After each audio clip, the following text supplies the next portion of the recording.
عليكم ورحمة الله وبركاته. أعوذ بالله من الشيطان الرجيم. بسم الله الرحمن الرحيم. اللهم صل على سيدنا ونبينا وسفينا وحبيبنا مولانا محمد وعلى آله وأصحابه وبارك وسلم. اللهم صل على سيدنا محمد النبي الأمي وآله وسلم. اللهم صل على سيدنا محمد معدن الجود والكرم وآله وسلم. اللهم صل على سيدنا محمد وسيلة إليك وآله وسلم. আলহামদুলিল্লাহ, সমস্ত তারিফ ও প্রশংসা সেই মহান আল্লাহ তাআলার জন্য। তারপরে আল্লাহ তাআলা যে নবীজির ওসিলায় আমাদেরকে বিশ্ব জগতে পাঠিয়েছেন, সে নবীজির উপরে শত কোটি দরুদ ও সালাম বর্ষিত হোক। সকলে বলেন যে আল্লাহুম্মা আমিন। সাল্লাল্লাহু আলাইহি ওয়াসাল্লাম। অন্যান্য নবী আলাইহিস সালাম গণের আমাদের নবীজির উম্মত হওয়ার জন্য দোয়া করেছিলেন। আমরা দোয়া না করলেও তিনি যে আমাদেরকে মেহেরবানি করে এ নবীজির উম্মত করে পাঠিয়েছেন, সেজন্য আল্লাহর কাছে শুকরিয়া আদায় করি, বলেন আলহামদুলিল্লাহ। হযরত আদম আলাইহিস সালাম আমরা যার সন্তান আওলাদ, আদি পিতা হযরত আদম আলাইহিস সালামের আজকে জীবনের শেষ পর্ব আলোচনা করব, তৃতীয় পর্ব অর্থাৎ শেষ পর্ব। বিসমিল্লাহির রহমানির রহিম। আউযু বিল্লাহি মিনাশ শাইতানির রাজিম। বিসমিল্লাহির রহমানির রহিম।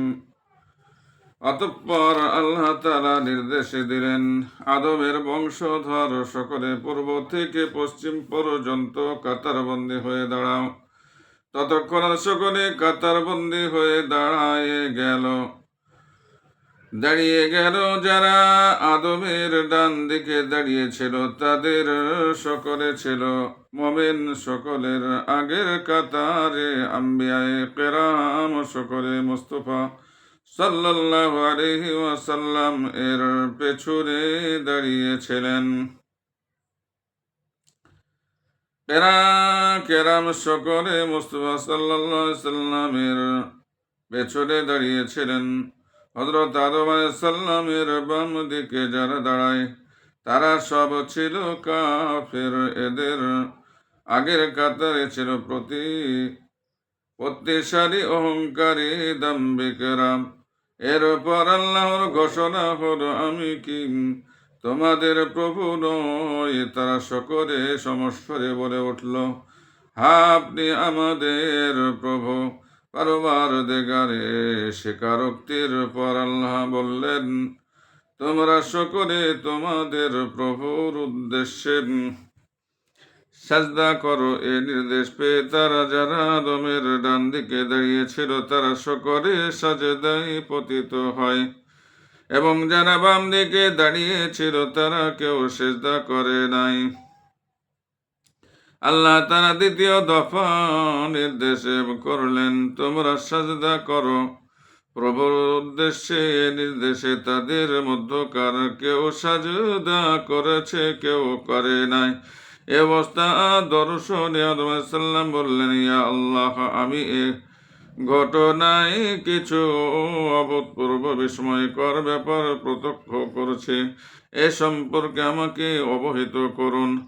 আমার বংশধরের যারা আমার ডান দিকে ছিল তাদের সকলে প্রথম নির্দেশেই সাজদা করেছে। দ্বিতীয় নির্দেশে তাদের কেউ কেউ সাজদা করেছে যারা বাম দিকে ছিল। প্রথম নির্দেশে তাদের কেউই সাজদা করে নাই। দ্বিতীয় নির্দেশে কেউ করেছে, কেউ করে নাই। ইয়া ইলাহি, এতে কি রহস্য নিহিত রয়েছে? আল্লাহর তরফ থেকে আওয়াজ এলো, হে আদম, যারা প্রথম নির্দেশে সিজদা করেছে তারা মুমিন হয়ে জন্মগ্রহণ করবে এবং মুমিন থেকে মৃত্যুবরণ করবে। যারা প্রথম ও শেষ নির্দেশে সিজদা করে নাই তারা কাফের হয়ে জন্মগ্রহণ করবে এবং কাফের অবস্থায় মৃত্যুবরণ করবে। যারা প্রথম নির্দেশে সাজদা করেছে কিন্তু দ্বিতীয় নির্দেশে করে নাই তারা মুমিন হয়ে জন্ম নেবে কিন্তু কাফির হয়ে মৃত্যুবরণ করবে। যারা প্রথম নির্দেশে সাজদা করেছে কিন্তু দ্বিতীয় নির্দেশে করে নাই, তারা মুমিন হয়ে জন্ম নেবে কিন্তু কাফির হয়ে মৃত্যুবরণ করবে। যারা প্রথমে সেজদা করে নাই, দ্বিতীয়বারে করেছে, তারা কাফের হয়ে জন্ম নেবে তবে মুমিন হয়ে মৃত্যুবরণ করবে। অতঃপর আল্লাহ তাআলা বললেন, হে আদম, যারা তোমার ডান দিকে দাঁড়িয়েছিল তারা সবাই জান্নাতি, ওই ব্যাপারে আমার কোনো পরোয়া নাই। আর যারা বাম দিকে দাঁড়িয়েছিল তারা সকলে জাহান্নামী, এ ব্যাপারেও আমার কোনো পরোয়া নাই। হে আদম, তাদের অনুগত্যেও আমার কোনো লাভ নাই, আর নাফরমানিতেও কোনো ক্ষতি নাই। এরপর আল্লাহ তাআলা এক ফেরেশতাকে হুকুম করলেন, আহাদ নামা লেখো, অর্থাৎ লেখো উল্লেখিত অঙ্গীকারে ঈমান ব্যতীত কোনো ঈমান গ্রহণযোগ্য নয়, এ অঙ্গীকার লেখে তুমি মুখে রেখে দাও। ফেরেশতা হুকুম মোতাবেক তাই করলেন। এরপর আল্লাহর হুকুমে ফেরেশতা পাথরে পরিণত হয়ে যান। সেই ফেরেশতাকে বর্তমানে খানায় কাবার ডান দিকে রাখা হয়েছে, যা এখন হাজারুল আসওয়াদ নামে পরিচিত। হাজিরায় পাথরে চুম্বন করে থাকেন। কিয়ামতের দিন এই পাথররূপী ফেরেশতা নিজের পূর্বরূপ ধারণ করবেন এবং তার মধ্য থেকে সকলের অঙ্গীকার পত্র বের করা হবে। যারা অঙ্গীকারের ওপর ছিল তারা জান্নাতি, আর যারা অঙ্গীকার ভঙ্গ করেছে তারা জাহান্নামী হবে। অঙ্গীকার গ্রহণের সময় আল্লাহ তাআলা আম্বিয়ায়ে কেরামের উদ্দেশ্যে বলেছিলেন, وَإِذْ أَخَذَ اللَّهُ مِيثَاقَ النَّبِيِّينَ لَمَا آتَيْتُكُم مِّن كِتَابٍ وَحِكْمَةٍ ثُمَّ جَاءَكُمْ رَسُولٌ مُّصَدِّقٌ لِّمَا مَعَكُمْ لَتُؤْمِنُنَّ بِهِ وَلَتَنصُرُنَّهُ قَالَ أَأَقْرَرْتُمْ وَأَخَذْتُمْ عَلَى ذِكْرِي ذَلِكُمْ إِصْرِي قَالُوا أَقْرَرْنَا قَالَ فَاشْهَدُوا وَأَنَا مَعَكُمْ مِنَ الشَّاهِدِينَ। অর্থাৎ আর যখন আল্লাহ তাআলা নবীগণ থেকে অঙ্গীকার গ্রহণ করেছেন যে আমি তোমাদেরকে যে কিতাব ও হিকমত দিয়েছি, অতঃপর তোমাদের নিকট যদি কোনো রাসূল আসে এবং তোমাদের নিকট যা এসেছে তার সত্যায়ন করে, তবে তোমরা তার প্রতি ঈমান আনবে এবং তার সাহায্য করবে। আল্লাহ বললেন, তোমরা কি অঙ্গীকার করলে এবং এ শর্তে আমার দায়িত্ব গ্রহণ করলে? সকলে সমস্বরে বলে উঠলেন, আমরা অঙ্গীকার করেছি। আল্লাহ বললেন, তোমরা সাক্ষী থাকো, আমিও তোমাদের সঙ্গে সাক্ষী হয়ে রইলাম। তারপর আল্লাহ বললেন, হে আদম, তুমি শীস আলাইহিস সালাম এর সাক্ষী থাকো। হে শীস, তুমি ইদ্রিস আলাইহিস সালাম সম্পর্কে সাক্ষী থাকো। হে ইদ্রিস, তুমি নূহ সম্পর্কে, হে নূহ তুমি ইব্রাহিম সম্পর্কে, হে ইব্রাহিম তুমি ইসমাইল সম্পর্কে, হে ইসমাইল তুমি ইসহাক সম্পর্কে। এভাবে তোমরা সবাই ঈসা পর্যন্ত সকলের সম্পর্কে সাক্ষী থাকো। সর্বশেষে বললেন, হে পয়গম্বর সকল, তোমরা সকলের শেষ নবী মুহাম্মদ সাল্লাল্লাহু আলাইহি সাল্লাম এর রিসালাত সম্পর্কে সাক্ষী থেকো। তোমরা স্ব জাতিকে অন্তিম উপদেশ দিয়ে যাবে যেন তারা শেষ নবী মুহাম্মদ সাল্লাল্লাহু আলাইহি সাল্লাম এর রিসালাতের প্রতি ঈমান আনে এবং তার সাহায্য করে। আল্লাহ তাআলা এভাবে আম্বিয়ায়ে কেরাম থেকে সর্বশেষ রাসূল মুহাম্মদ সাল্লাল্লাহু আলাইহি সাল্লাম এর রিসালাতের অঙ্গীকার গ্রহণ করেন। আদম আলাইহিস সালামের তওবা কবুলের কাহিনী, হযরত আদম আলাইহিস সালাম এর তওবা হযরত মুহাম্মদ সাল্লাল্লাহু আলাইহি সাল্লাম এর সুপারিশে কবুল হয়।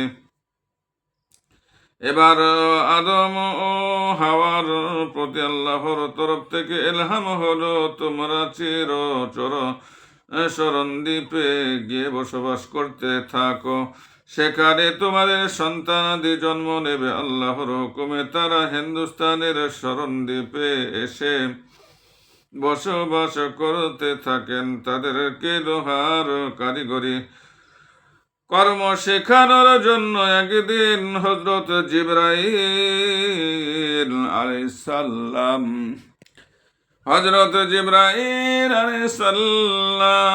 লোহার 7টি খণ্ড নিয়ে তাদের নিকট আসেন। আল্লাহ তাআলা জিবরাইল আলাইহিস সালামকে নির্দেশ দিলেন লোহার কারিগরি কর্ম শেখাতে। জাহান্নামের তত্ত্বাবধায়ক ফেরেশতা মালিক থেকে আগুন চেয়ে দাও, তিনি জাহান্নাম থেকে আগুন এনে দিলে আগুনের উত্তাপে আদম আলাইহিস সালাম এর হাত জ্বলে যায়। তিনি আগুন জমিনে ফেলে দেন। আগুন 7 স্তর জমিন ছেদ করে পুনরায় জাহান্নামের দিকে যেতে থাকে।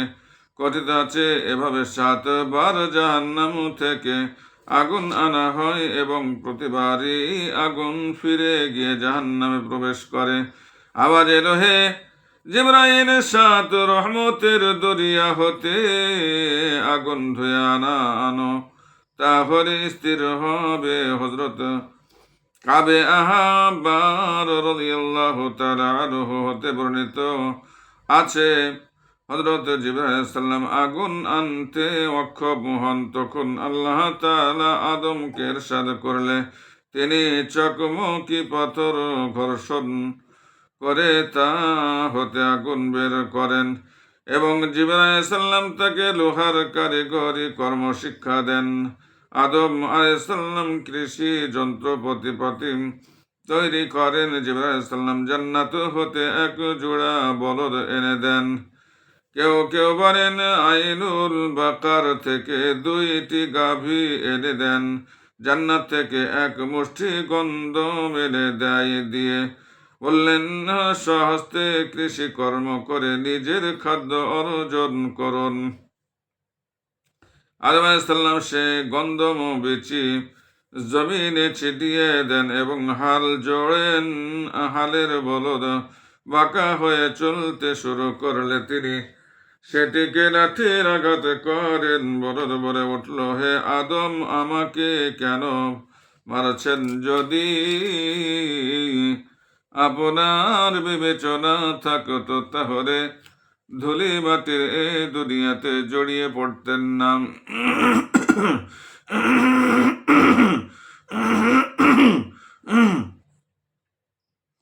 এ কথা শুনে হযরত আদম আলাইহিস সালাম ক্রোধান্বিত হয়ে হাল চাষ ছেড়ে চলে যেতে থাকেন। এই সময় জিবরাইল আলাইহিস সালাম এসে তাকে জিজ্ঞাসা করলেন, আপনি কোথায় যাচ্ছেন? আদম আলাইহিস সালাম বললেন, বলদ আমাকে শাসিয়েছে। জিবরাইল আলাইহিস সালাম বললেন, হে আল্লাহ তাআলার নাফরমানি, যে বললেন যে আল্লাহ তাআলার নাফরমানি করে সে দুঃখ চিন্তায় জড়ায়, তাই আপনাকেও দুঃখ চিন্তার কষ্ট সহ্য করতে হবে।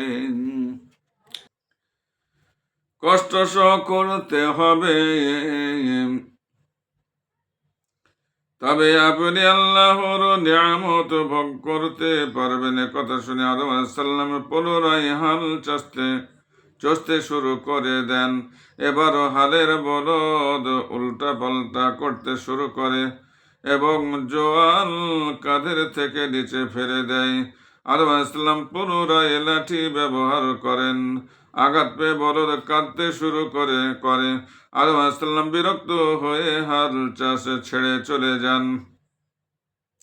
জিবরাইল আলাইহিস সালাম উপস্থিত হয়ে বললেন, আপনি কোথায় যাচ্ছেন? আদম আলাইহিস সালাম বললেন, বলদ আঘাত পেয়ে আল্লাহর দরবারে কান্নাকাটি করছে।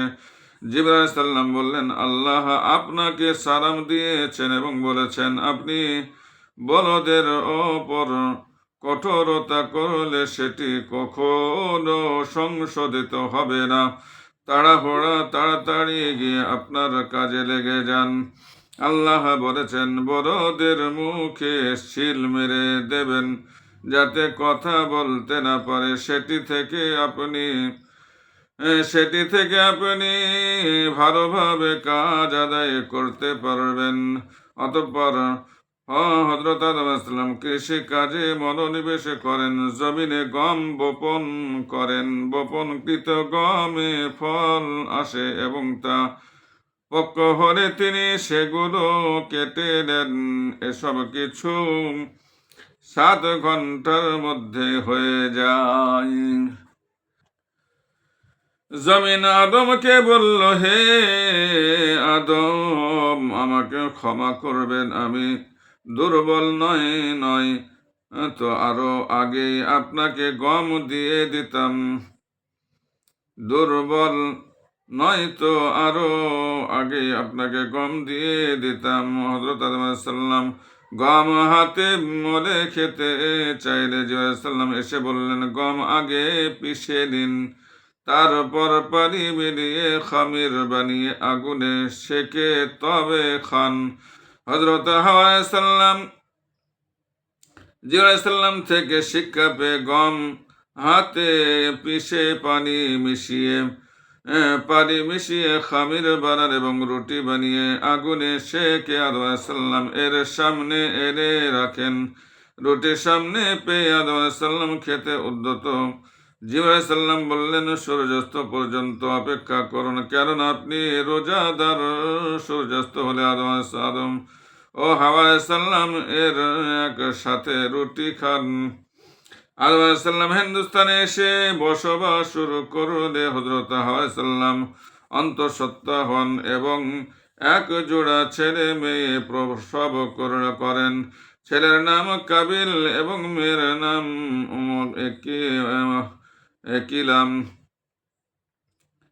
একলিমা রাখা হয়। মেয়ে একলিমা খুবই রূপবতী সুন্দরী ছিলেন। হযরত হাওয়া আলাইহিস সালাম পুনরায় অন্তঃসত্ত্বা হন। এবারও এক জোড়া ছেলে মেয়ে প্রসব করেন। জোড়া ছেলের নাম হাবিল এবং মেয়ের নাম গাজাহা রাখেন। এ জোড়ায় জন্ম নেওয়া গাজাহা ততটা সুন্দরী ছিলেন না। বর্ণিত আছে হযরত হাওয়া আলাইহিস সালাম 120 বার সন্তান প্রসব করেন এবং প্রতিবারই ছেলে মেয়ের এক জোড়া প্রসব করেন। আর এক বর্ণনা মতে 180 বার সন্তান প্রসব করেছিলেন। এও বর্ণিত আছে কাবিল জান্নাতে মায়ের উদরে ছিলেন। দুনিয়ায় এসে তার জন্ম হয়, কারণ জান্নাত পবিত্র স্থান, তাই রক্ত রঞ্জিত হয়ে সে স্থান অপবিত্র হতে পারে না। হাবিল কাবিল বড় হলে হযরত জিবরাইল আলাইহিস সালাম এসে আদমকে আল্লাহ তাআলার সালাম পৌঁছান এবং বলেন, আল্লাহ তাআলা আপনাকে নির্দেশ করেছেন কাবিলের জোড়ার মেয়েকে হাবিলের সাথে এবং হাবিলের জোড়ার মেয়েকে কাবিলের সাথে বিয়ে দিতে। তিনি পুত্রদ্বয়কে ডেকে আল্লাহ তাআলা কর্তৃক বিয়ের নির্দেশের কথা বলেন। এ কথা শুনে কাবিল বলল, আমার জোড়ার বোন একলিমা রূপবতী সুন্দরী, আমি তাকে হাবিলের সঙ্গে বিয়ে দিতে দেব না। আদম আলাইহিস সালাম পুত্র কাবিলকে বললেন, দেখো, এটা আল্লাহ তাআলার নির্দেশ, সুতরাং এ নির্দেশ তুমি মেনে নাও। কাবিল বলল, না, সেটা হবে না। আপনি হাবিলকে আপনি হাবিলকে ভালোবাসেন, তাই এরূপ করতে বলছেন। এভাবে মানবধারার মাঝে কাবিলই সর্বপ্রথম পিতার নির্দেশ অমান্যকারী সাব্যস্ত হয়। সর্বশেষে আল্লাহ তাআলার নির্দেশ মোতাবেক আদম আলাইহিস সালাম কাবিলের জোড়ার মেয়ের বিয়ে হাবিলের সাথে এবং হাবিলের মেয়ে মেয়ের বিয়ে কাবিলের সাথে দিয়ে দেন। বিয়ের পর কাবিল নিঃসৃত হয়ে হাবিলকে বলল, তুমি আমার জোড়ার বোনকে তারাকে দিয়ে দাও, আমি তাকে আপন সেবায় নিয়োজিত করব। হাবিল বলল, তা কি করে হয়? সে আমার জীবন সঙ্গিনী, আব্বা তার সঙ্গে আমার বিয়ে দিয়েছেন, আমি কখনো আব্বার হুকুম উল্লঙ্ঘন করতে পারবো না এবং সর্বাবস্থায় আল্লাহর হুকুম পালন করব। আদম আলাইহিস সালাম এই ঘটনা শুনতে পেয়ে পুত্রদ্বয়ের মানসিক প্রশস্তির জন্য ডেকে বললেন, তোমরা প্রত্যেকে একটি কুরবানি করে মিনার পাহাড়ের ওপর রেখে দাও, যার কোরবানি আল্লাহর দরবারে কবুল হবে, আকীলিমা তারই স্ত্রী হবে। পুত্রদ্বয় পিতার হুকুম মোতাবেক কয়েকটি বকরি জবাই করে মিনার পাহাড়ের ওপর রেখে দেয়। কোরবানির জবাইকৃত পশু মিনার পাহাড়ের ওপর রেখে ভাতৃদ্বয় আল্লাহর দরবারে দোয়া প্রার্থনা করল, ইয়া আল্লাহ, আমাদের কোরবানি কবুল করুন। দোয়া শেষে আসমান থেকে দোয়া মুক্ত মেঘ এই মোরগের আকৃতিতে সে হাবিলের কোরবানি জ্বালিয়ে ফেলে। এটা ছিল কোরবানি আল্লাহর নিকট কবুল হওয়ার আরামত। কাবিল যখন দেখতে পেল তার কোরবানি কবুল হয় নাই, তখন সে হাবিলকে বলল, তোমার কোরবানি কবুল হয়েছে, সুতরাং আমি তোমাকে হত্যা করব।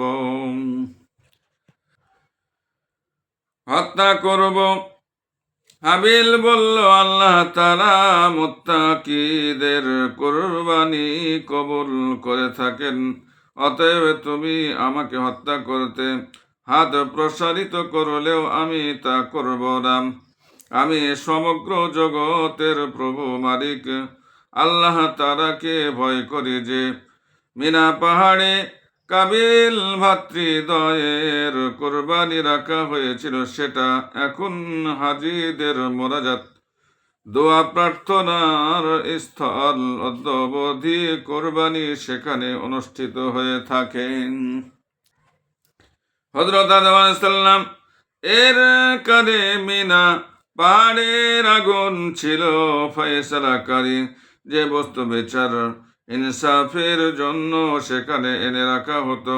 আসমান থেকে আগুন এসে তা জ্বালিয়ে দেওয়াটাই আল্লাহর দরবারে কবুল হওয়ার নিদর্শন বিবেচিত ছিল। নূহ আলাইহিস সালাম এর যুগে ফয়সালাকারী ছিল।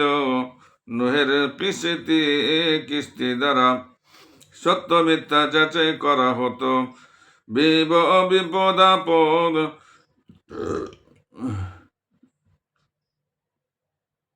বিবেকবানদের কেউ কিস্তির ওপর হাত রেখে দিলে যদি তা স্থির থাকতো, তবে এটা তার সত্যবাদী হওয়ার এবং নড়ে উঠলে মিথ্যাবাদী হওয়ার নিদর্শন ছিল।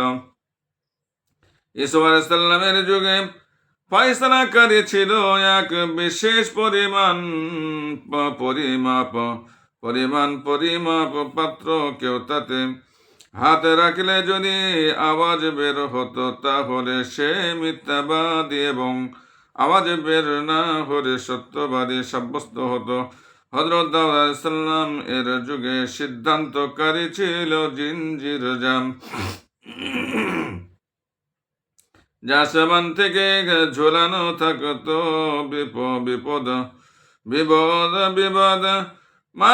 বিবেকমানদের কেউ তাতে হাত রাখলে তা হাতে এসে গেলে সে সত্যবাদী, অন্যথায় মিথ্যাবাদী সাব্যস্ত হতো।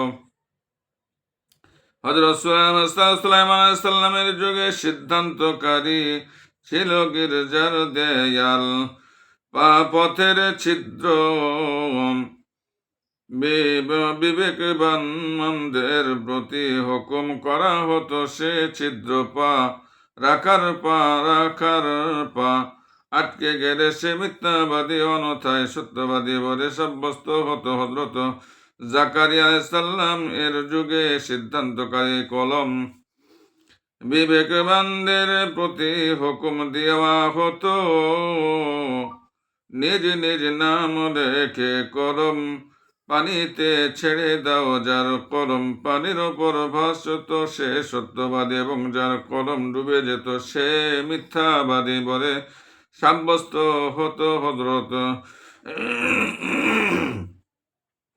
মুহাম্মদ সাল্লাল্লাহু আলাইহি সাল্লামের রিসালাতের যুগে এসে গেলে পরবর্তী যুগের সব বিধান রহিত হয়ে যে কোনো বিষয়ে সিদ্ধান্ত ঘোষণার বিধান সাক্ষ্যের ওপর নির্ধারিত হয়। রাসূলুল্লাহ সাল্লাল্লাহু আলাইহি সাল্লামকে বলা হলো, হে মুহাম্মদ সাল্লাল্লাহু আলাইহি সাল্লাম সত্যবাদী আর কে মিথ্যাবাদী তা আমি ভালোভাবেই অবগত আছি যে সত্যবাদী সে সুপ্রতিষ্ঠিত, এবং যে মিথ্যাবাদী সে খারাপ প্রতিদান। সার কথা, কাবিল হাবিল ভাতৃদ্বয় মিনার পাহাড় পরে কোরবানি করে পিতা হযরত আদম আলাইহিস সালাম এর নিকট আসে। তিনি কাবিলকে উদ্দেশ্য করে বললেন, মিনার পাহাড় পরে কোরবানি করে পিতা হযরত আদম আলাইহিস সালামের নিকট এসে তিনি কাবিলকে উদ্দেশ্য করে বললেন, হে কাবিল, এখন তোমার জোড়ার বোন হাবিলের জন্য হালাল এবং তোমার জন্য হারাম হয়ে গেছে। এ কথা শুনে কাবিল ভ্রাতা হাবিলকে হত্যা করার ফন্দি ফিকিরে লেগে যায় এবং সুযোগের সন্ধানে থাকে সেখানে। তখন পর্যন্ত কোনো হত্যার ঘটনা ঘটে নাই। কাবিল সর্বপ্রথম নিজ ভ্রাতা কাবিলকে অন্যায়ভাবে হত্যা করে। একদিন কাবিল হাবিলকে বলল, আমি তোমাকে হত্যা করব, কেননা তোমার ভবিষ্যৎ বংশধর আমার বংশধরকে বলবে, আমাদের পিতার কোরবানি কবুল হয়েছে, তোমাদের পিতার কোরবানি কবুল হয় নাই। হাবিল বলল, ভ্রাত, এতে আমার কি অপরাধ? আল্লাহ তাআলা তো নাই বিচারক, ঠিক আছে, তুমি আমাকে হত্যা করলেও আমি তোমাকে হত্যা করব না। ভাতৃদ্বয় করব না। ভ্রাতৃত্বের অধিকার রক্ষা করে চলব, কিন্তু তুমি হাসরের দিন আল্লাহর নিকট অপরাধী রূপে ধৃত হয়ে নিশ্চিত জাহান্নামী হবে। পক্ষান্তরে আমি মুক্তি পেয়ে যাব। এ কথা শুনে কাবিল আরো বেশি রকম হাবিলের জীবনের শত্রু হয়ে ওঠে। ঘটনাক্রমে একদিন হযরত আদম আলাইহিস সালাম বাইতুল্লাহর হজে চলে যান। দিনটি ছিল মঙ্গলবার। হাবিল কাবিলের বকরি রাখার ঘরে ঢুকে দেখতে পেল সে ঘুমন্ত। তাকে ঘুমন্ত দেখে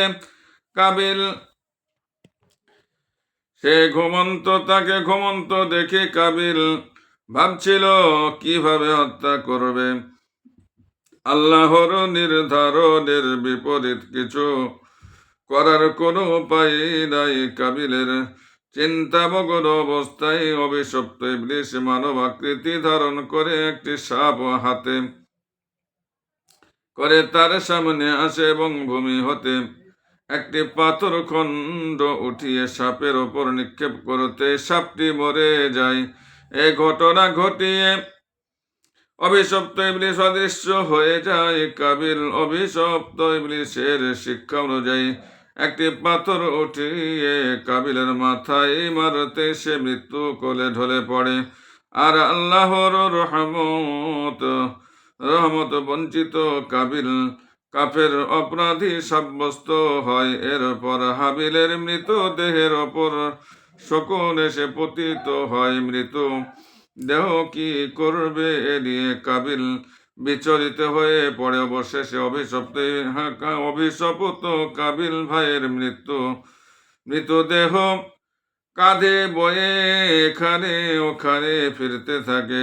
মানব জাতির ইতিহাসে প্রথম অন্যায়ভাবে মৃত হাবিলের শরিত যে ভূমিত ভূমিতে পতিত হয় তা লোনা হয়ে যায় নিক্ষেপ। নিজের প্রিয়জন হাবিলকে মৃত্যু পরবর্তী অপদস্থতা থেকে হেফাজত করাই আল্লাহর ইচ্ছা ছিল। তাই আল্লাহ তাআলা দুইটি কাক পাঠান। কাক দুইটি পরস্পরে মারামারি করে একটি আরেকটিকে মেরে ফেলে এবং নখ ও চঞ্চু দিয়ে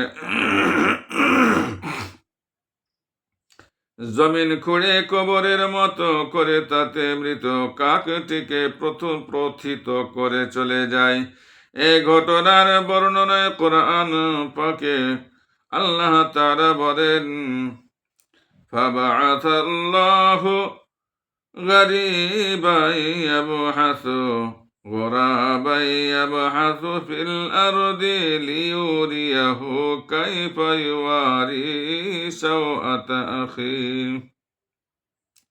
অর্থাৎ অতঃপর আল্লাহ তাআলা একটি কাক পাঠালেন যেটি জমিন খুঁড়ে দেখাবে কিভাবে আপন ভাইয়ের লাশ গোপন করবে। সূরা মায়েদা আয়াত 31 পারা 6।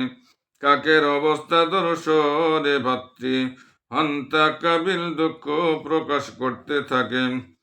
কোরআনের ভাষায় বলা হয়েছে, قال يا ليت أعجزت أن أكون مثل هذا الغراب فأواري سوءة أخيه فأصبح من النادمين। কাবিল বলল, হায় আমার দুরদৃষ্ট, আমি কি এ কাফের সমতুল্য, এ কাকের সমতুল্য হতে এবং ভাইয়ের লাশ লুকাতে অক্ষম হয়ে গেলাম। সূরা মায়েদা আয়াত 31 পারা 6।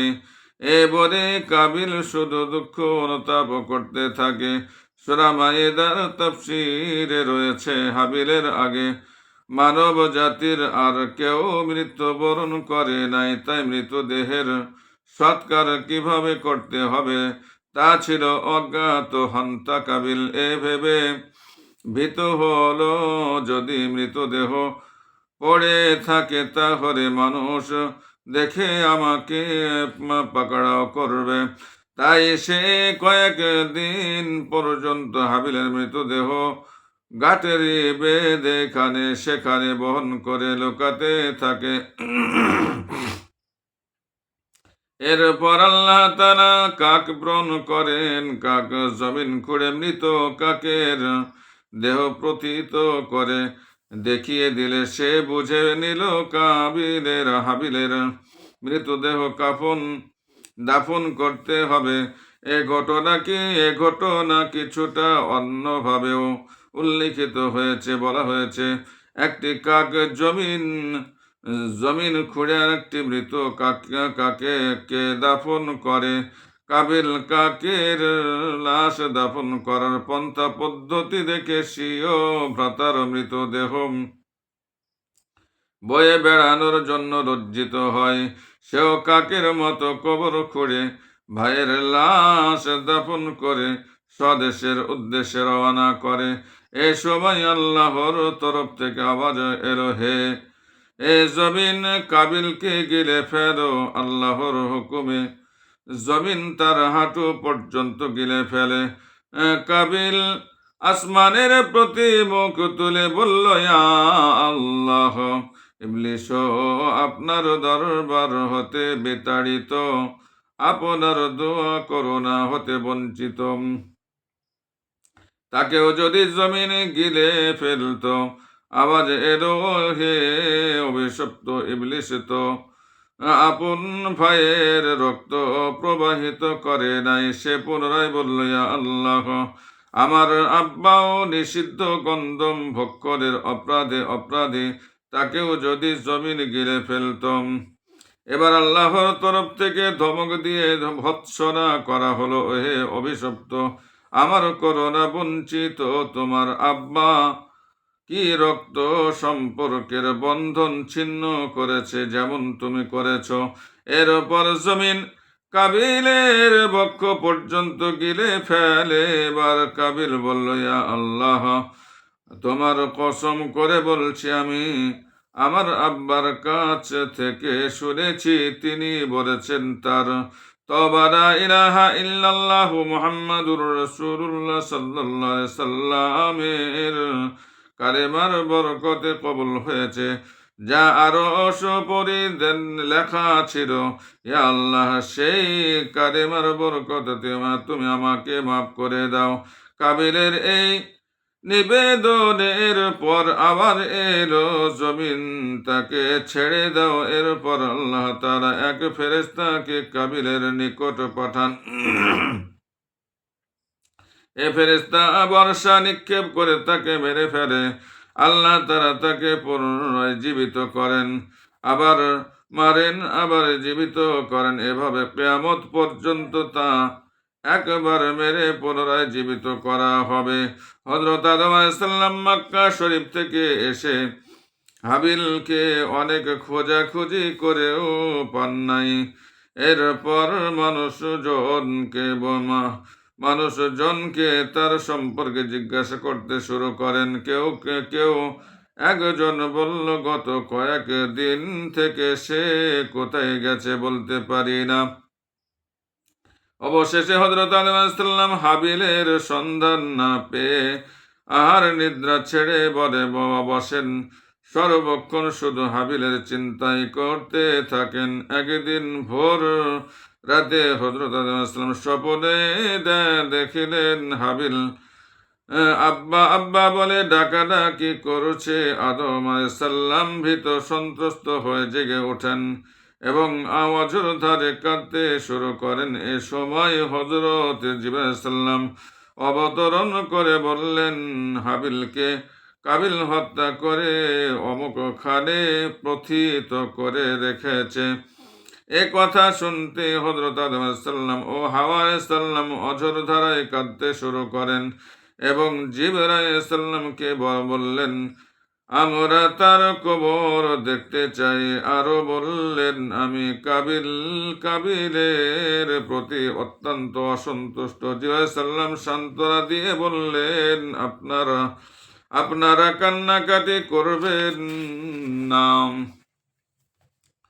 আল্লাহ তাআলা কাবিলের প্রতি খুবই অসন্তুষ্ট। এ কথার পর জিবরাইল আলাইহিস সালাম আদম আলাইহিস সালাম ও হাওয়া আলাইহিস সালামকে হাবিলের কবরের নিকট নিয়ে যান। আদম আলাইহিস সালাম হাবিলের কবর দেখে বললেন, কাবিল হাবিলকে হত্যা করলে তো এখানে তার রক্ত ঝরত। হযরত জিবরাইল আলাইহিস সালাম বললেন, হাবিলের রক্ত জমিনে শুষে নিয়েছে। কথা শুনে হযরত আদম আলাইহিস সালাম বললেন, লানত অভিশাপ সে ভূমির ওপর, যে ভূমি আমার সন্তানের রক্ত শুষে নিয়েছে। আদম আলাইহিস সালামের অভিশাপ বাক্য শুনে জমিন কাবিলের শুষে নেওয়া রক্ত উপড়ে দেয়। হযরত আদম আলাইহিস সালাম হাবিলের কবর খুঁড়ে দেখলেন তার মাথার মগজ বের হয়ে গেছে এবং সারা দেহ রক্ত সিক্ত হয়ে পড়েছে। এই অবস্থা দর্শনে হযরত আদম আলাইহিস সালাম ও হাওয়া আলাইহিস সালাম আবার অঝোর ধারায় কাঁদতে শুরু করেন। তাদের কান্নায় আসমানে অবস্থিত সব ফেরেশতাও কান্নাকাটি শুরু করে দেয়। অবশেষে হযরত আদম আলাইহিস সালাম হাবিলের লাশ কবর থেকে বের করে সিন্ধুকে পরে স্বগৃহে নিয়ে আসেন। হযরত ইবনে আব্বাস রাদিয়াল্লাহু তাআলা আনহু বর্ণনা করেন, আদম আলাইহিস সালাম 40 দিন পর্যন্ত সিন্দুকটি বিভিন্ন জায়গায় ঘোরান। সেখানে সিন্দুকটি নিয়ে যাওয়া হতো। সেই স্থানে এই জুলুম অত্যাচারের ঘটনা দর্শনে হাজারি করত। চতুষ্পদ জীব, পাখি এবং কীট পতঙ্গ এ অবস্থা দর্শনে কান্নাকাটি করত আর বলতো, মনুষ্য জাতি থেকে দূরে সরে থাকা উচিত। এই অকৃতজ্ঞ জালেমরা আপন ভাইকে পর্যন্ত হত্যা করে। এরপর হযরত আদম আলাইহিস সালাম হাবিলের লাশ নিজের বসবাসের স্থানে দাফন করেন। এ সময় পর্যন্ত তার সন্তান সংখ্যা ছিল সর্বমোট 120 জন এবং একমাত্র হাবিল ব্যতীত আর কেউই মৃত্যু মুখে পতিত হয় নাই। পুত্র সন্তানরা সকলে হযরত আদম আলাইহিস সালাম এর কাছে এসে বলল, আমরা কিছু পয়সা কড়ি চাই, তাতে ব্যবসা বাণিজ্যের মাধ্যমে উপার্জন করে খেতে পারি। তখন হযরত জিবরাইল আলাইহিস সালাম প্রত্যেককে এক একে মুষ্টি করে স্বর্ণ রৌপ্য এনে দেন। হযরত আদম আলাইহিস সালাম বললেন, এতে আমার সন্তানদের এমন কি হবে? এ সামান্য স্বর্ণ রৌপ্য দ্বারা কিভাবে তারা ব্যবসা বাণিজ্য করবে? অদৃশ্য থেকে আওয়াজ এলো, এই স্বর্ণ রৌপ্য পাহাড়ে নিক্ষেপ করুন। আপনার সন্তানরা প্রয়োজন অনুপাতে অল্প অল্প করে সেখান থেকে নিয়ে ব্যবসা বাণিজ্যের মাধ্যমে জীবিকা অর্জন খাবে। তাতে কিয়ামত পর্যন্ত এ স্বর্ণ রৌপ্য শেষ হবে না। হযরত আদম আলাইহিস সালাম এর ইন্তেকাল 1000 বছর বয়ক্রমকালে হযরত আদম আলাইহিস সালাম রোগাক্রান্ত হয়ে পড়েন এবং ছেলেদেরকে বিভিন্ন প্রকার ফল ফলারির ফরমাইশ করেন যাতে সেগুলো খেতে পারেন। ঈসা আলাইহিস সালাম ব্যতীত আদম আলাইহিস সালাম এর পুত্র ছেলেরা আর সকলেই ফল ফলারি আনতে যায়।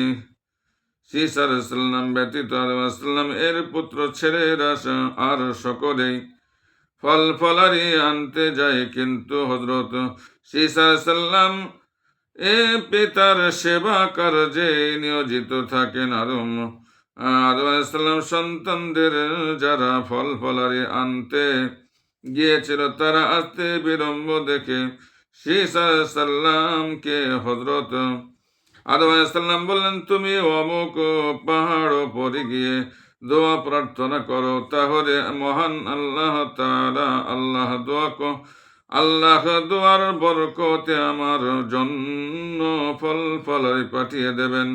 ঈসা আলাইহিস সালাম বললেন, আপনি আমার সম্মানিত পিতা, আপনি দোয়া প্রার্থনা করলে নিঃসন্দেহে আল্লাহ তাআলা আপন দয়া করুণায় ফল পাঠাবেন আর আপনার দোয়া আল্লাহর দরবারে কবুল হয়। হযরত আদম আলাইহিস সালাম বললেন, নিষেধকৃত বৃক্ষের ফল গন্ধম খাওয়ার কারণে আমি আল্লাহর দরবারে লজ্জিত, আর তুমি এমন কিছু হতে সম্পূর্ণ পবিত্র।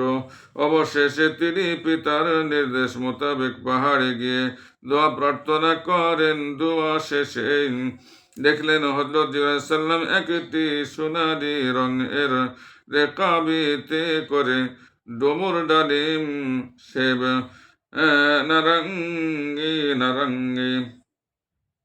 কমলা লেবু, আঙ্গুর, আঞ্জির, খরবুজা প্রভৃতি ফল নিয়ে আসছেন। ফল ভর্তি রেকাবটি অপর একটি লাল বরণের রেকাবিতে একজন হুর মাথায় করে বহন করেছেন।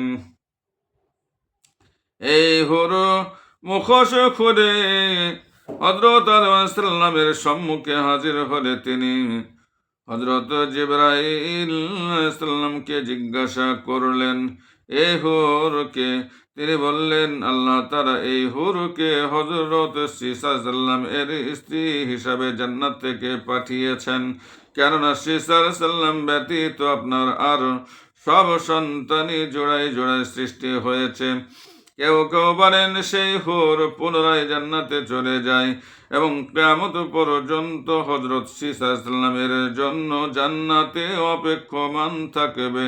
আবার কেউ কেউ বলেন হযরত আদম আলাইহিস সালাম ঈসা সাল্লামের সাথে জান্নাতি এ হুরের বিবাহ বন্ধন করিয়ে দেন। এই হুরের ভাষা ছিল আরবি। তার গর্ভজাত সব সন্তানই আরবি ভাষায় কথা বলতেন। এমনকি আখেরি রাসূল হযরত মুহাম্মদ সাল্লাল্লাহু আলাইহি ওয়াসাল্লাম এই হুরের গর্ভজাত সন্তানেরই অধ্যস্তন বংশধর। জিবরাইল আলাইহিস সালাম কর্তৃক জান্নাত হতে আনিত ফল ফলারির কিছু হযরত আদম আলাইহিস সালাম খান এবং কিছু তার ছেলে পেলেদেরকে দেন। তার সন্তানদের যে এ জান্নাতি ফল খেয়েছে সেই জ্ঞানী গুণী ও প্রজ্ঞা সম্পন্ন হয়েছে। এবার হযরত আদম আলাইহিস সালাম পুত্রদেরকে অন্তিম উপদেশ দিলেন, অল্প সময়ের মধ্যেই আমি এ নশ্বর জগৎ হতে চিরস্থায়ী যা জগতে চলে যাব। ঈসা আলাইহিস সালাম আমার স্তরাভিষিক্ত থাকবে। তোমরা সকলে তার অনুগত্য অনুসরণ করো এবং তার ওপর বিশ্বাস স্থাপন করো। তারা সকলে হযরত ঈসা সাল্লামের অনুগত্য অনুসরণ ও তার ওপর বিশ্বাস স্থাপনের অঙ্গীকার করলে তিনি নশ্বর জগৎ থেকে চিরস্থায়ী জগতে পাড়ি জমান। পিতার বিচ্ছেদে সন্তানদের সকলে অনেক কান্নাকাটি করে এবং জানাজা পড়ে দাফন করেন। দাফন শেষে সবাই 2 বছর পর্যন্ত কবরের কাছে অবস্থান করে। এরপর পৃথক হয়ে সকলে যার যার ঘরে চলে যায়। হযরত আদম আলাইহিস সালামের কবর আবু কুবাইস পাহাড়ের এক গর্তে হযরত আদম আলাইহিস সালামের কবর রয়েছে। গর্তটির নাম গায়েক করজ নূহ আলাইহিস সালাম এর যুগের মহাপ্লাবন পর্যন্ত হযরত আদম আলাইহিস সালাম এর লাশ উক্ত গর্তেই সমাহিত ছিল। প্লাবনের কিছুদিন পূর্বে নূহ আলাইহিস সালাম লাশ উঠিয়ে সিন্ধুকে রাখেন। প্লাবন শুরু হয়ে গেলে তিনি সিন্ধুক নিয়ে সে কিস্তিতে তুলে নেন। প্লাবন শেষে পানির শুকানোর পর লাশ পুনরায় পূর্ব স্থানে দাফন করা হয়। হযরত আদম আলাইহিস সালাম নবী না রাসূল ছিলেন। ইসলামী শরিয়াতের পরিভাষায় তাকে নবী বলা হয়, তা যাকে আল্লাহ তার বান্দাদের হেদায়েতের উদ্দেশ্যে প্রেরণ করেন এবং আল্লাহর সাথে তার সরাসরি অথবা জিবরাইল আলাইহিস সালাম এর মাধ্যমে কথোপকথন হয়েছে। আর রাসূল তাকে বলা হয় যার নিকট নতুন শরীয়ত ও কিতাব অবতীর্ণ হয়েছে। অতএব প্রশ্ন জাগে হযরত আদম আলাইহিস সালাম তার পরবর্তী প্রজন্মকে যেভাবে পার্থিব সফলতা লাভের পন্থা পদ্ধতি বাতলেছেন এবং পথ প্রদর্শন করেছেন, পরকালীন বিষয়েও তেমনটি করেছেন কিনা এর জবাব হচ্ছে হযরত আদম আলাইহিস সালাম হলেন আদি মানব। সুতরাং নিঃসন্দেহে তিনি আল্লাহ তাআলার নবী ও রাসূল ছিলেন, কেননা ইহকালীন জীবনে পরকালীন সাফল্যের পথ রচনার জন্য নবী রাসূলের শিক্ষা আদর্শ এবং তাদের পথ প্রদর্শন অপরিহার্য। তাই নিঃসন্দেহে হযরত আদম সাল্লাম আদি মানব কুলের আদি পিতা এবং নবী রাসূলও বটেন। আদম সাল্লামের নবুয়তের রিসালাত সর্বকালে সর্বযুগে সর্বস্বীকৃতি বিষয়ে এ ব্যাপারে মতভেদের কোনো অবকাশ নাই। এখানেই শেষ করলাম। আমার জন্য দোয়া করবেন, আমি আপনাদের জন্য দোয়া চাই। আসসালামু আলাইকুম ওয়া রাহমাতুল্লাহি ওয়া বারাকাতুহু।